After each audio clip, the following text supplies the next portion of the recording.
Science की online कक्षा में आप सभी अभिभावकों एवं भैया बहनों का स्वागत एवं अभिनंदन।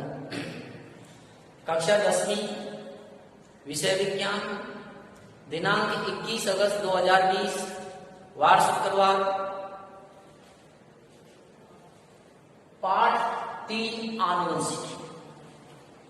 देखिए, आज पाठ 3 आनुवंशिकी स्टार्ट करने से पहले अपन ने अब से पहले अध्याय 1 का अपन ने विभिन्न प्रकार के वीडियो के माध्यम से मानव स्वास्थ्य पर पड़ने वाले कुप्रभावों के बारे में जानकारी की थी और प्रत्येक वीडियो के अंदर अपन ने एंड में जाकर के गृह कार्य की दृष्टि से बहुत सारे उसमें 5-6 प्रश्न लगभग रोज प्रश्नोत्तर अपन ने दिए और आशा है कि आप सभी भैया बहनों ने उन प्रश्नों को गृह कार्य कॉपी में किए होंगे।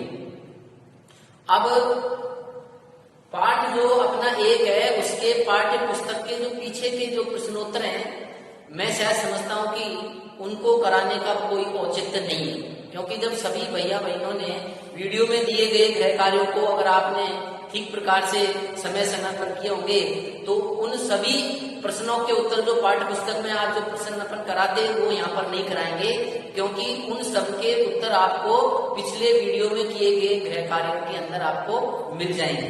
तो आशा है कि आप सभी भैया बहनों ने ये गृह कार्य कर लिया होगा। अब आपसे निवेदन है कि आप है जो पाठ्य पुस्तक के जो पीछे के जो प्रश्न दे रखे हैं एक बार उनको आप स्वयं हल करें। तो पाठ 1 अपना पूरा हो गया है। पाठ 2 जो अपना जैविक प्रक्रिया वाला जो पाठ है, अपना दूसरा जो पाठ है, उसको आपने अध्याय 1 से पहले जून के महीने में लगभग हमारे वीडियो चल रहे थे, मई जून के महीने में, उसमें आपको हमने करा दिए गए, इसलिए अब यहाँ पर दोबारा नहीं होगा। आगे का आज अपन तीसरा अध्याय लेते हैं, पाठ 3 जो है आनुवंशिकी।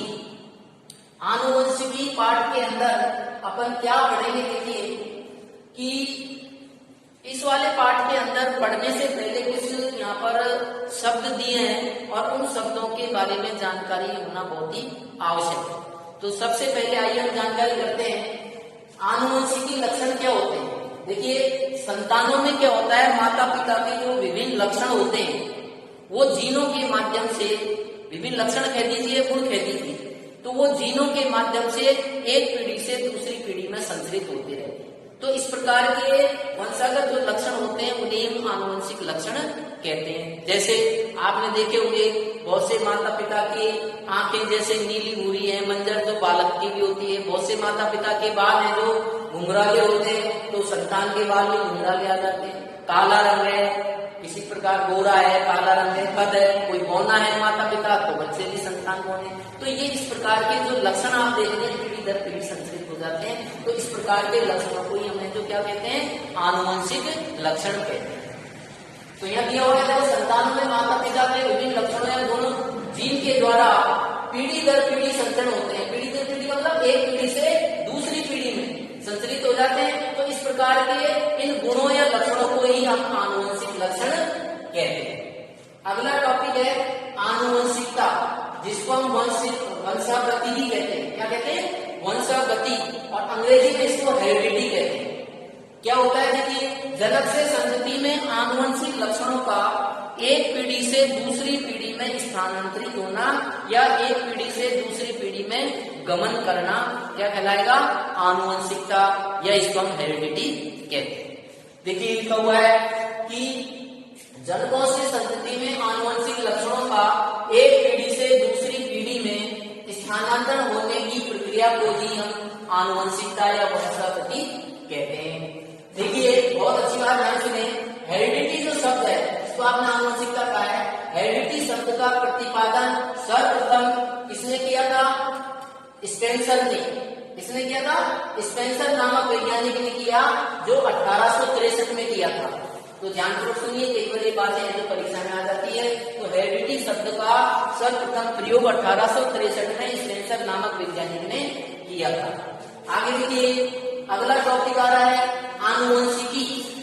आनुवंशिकी क्या होता है, देखिए, आनुवंशिकी है जो इसको हम जेनेटिक्स भी कहते हैं। क्या कहते हैं, जेनेटिक्स भी कहते हैं। तो इसमें क्या होता है कि जीव विज्ञान की वह शाखा जिसमें सजीवों के लक्षणों का, इसका सजीवों के लक्षणों की वंशगति का एवं विभिन्नताओं का अध्ययन किया जाता है। साथ ही इस प्रकार की शाखा के अंदर आनुवंशिकता संबंधी नियमों की खोज या उनको नियंत्रित करने वाले कोई कणीय कारक, गुणसूत्र, जीन क्या होते हैं, तो इन सब बातों का अध्ययन कराने वाली शाखा को ही हम हेरिडिटी या जेनेटिक साइंस कहते हैं। तो देखिए साफ लिखा आनुवंशिक या जेनेटिक साइंस क्या होता है, क्योंकि यह जीव विज्ञान की एक शाखा है। तो देखो लिखा है जीव विज्ञान की वह शाखा जिसमें सजीवों के लक्षणों की वंशगति का एवं विभिन्नताओं तथा आनुवंशिकता के नियमों का व उनको नियंत्रित करने वाले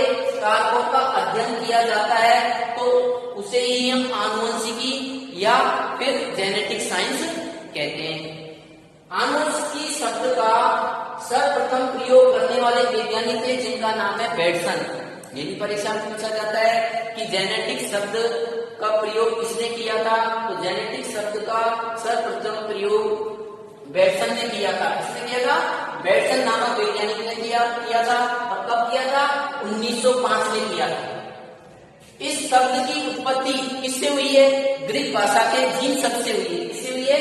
इस शब्द की उत्पत्ति ग्रीक भाषा के जीन शब्द से हुई है।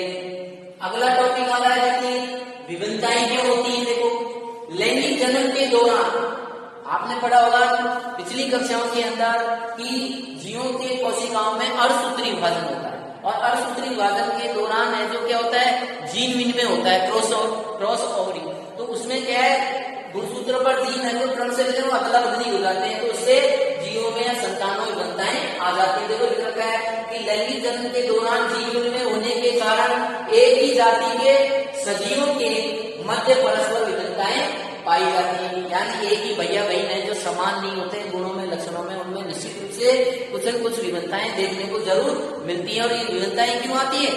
जीन विनिमय के कारण या क्रॉस ओवरिंग के कारण आती है। आगे का टॉपिक देखिए ग्रेगर जॉन मेंडल को आनुवंशिकी का जनक क्यों कहते हैं? क्यों कहते हैं भाई ग्रेगर जॉन मेंडल आनुवंशिकी का जनक? क्योंकि ग्रेगर जॉन मेंडल ने सर्वप्रथम आनुवंशिकता, क्योंकि उन्होंने पादप था और उस पादप का नाम है उद्यान मटर, जिसको वानस्पतिक नाम बोलते हैं पाइसम सैटिवम। तो ग्रेगर जॉन मेंडल ने क्या किया था? उद्यान मटर पर एक प्रयोग किया, और यह प्रयोग जब उन्होंने किया तो उस संबंधी इन्होंने सर्वप्रथम आनुवंशिकता संबंधी नियमों की बुनियाद इन्होंने ही रखी। इसलिए ही मेंडल को आज हम आनुवंशिकता का जनक या फादर ऑफ जेनेटिक्स कहते हैं। तो आइए देखिए इसमें साफ लिखा हुआ है क्यों कहते हैं मेंडल को आनुवंशिकता का जनक या फादर ऑफ जेनेटिक्स क्यों कहते हैं। तो देखिए यह साफ लिखा हुआ है क्योंकि इन्होंने ही सर्वप्रथम उद्यान मटर पर प्रयोग कर आनुवंशिकता के बुनियादी नियमों की खोज करने के कारण ही आज हम मेंडल को आनुवंशिकता का जनक कहते हैं। तो इस प्रकार आज की वीडियो में ये छोटी मोटी जो शब्दावली अपन जो पढ़े हैं, क्योंकि आगे मेंडल के आनुवंशिकता संबंधी नियमों को पढ़ने से पहले ये शब्दावलियों के बारे में जानना बहुत जरूरी है, इसलिए आप इनको ठीक प्रकार से पढ़ें।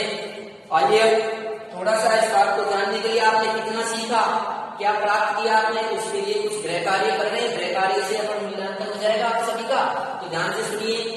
आनुवंशिक पहला क्वेश्चन है हमारा, आनुवंशिकता एवं विभिन्नताओं के अध्ययन की शाखा को क्या कहते हैं?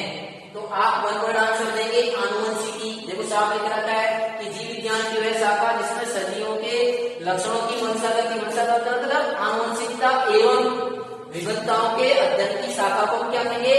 आप जवाब दे देंगे आनुवंशिकी या जेनेटिक साइंस। क्लियर पहला आंसर। दूसरा देखिए जेनेटिक्स शब्द किसने व कब दिया था? तो इसी के नीचे देखिए टॉपिक के नीचे दे रखा है जेनेटिक शब्द का प्रयोग सर्वप्रथम बेटसन नामक वैज्ञानिक ने, किसने? बेटसन नामक वैज्ञानिक ने 1905 में दिया था। तो ये क्लियर हो गया आपका।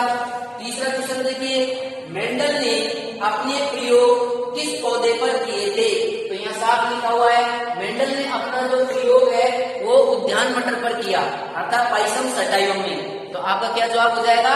उद्यान मटर पर प्रयोग किया था। आगे देखिए चौथा क्वेश्चन, आनुवंशिकी का जनक किसे कहते हैं, वह क्यों कहते हैं? इसमें दो बात पूछे।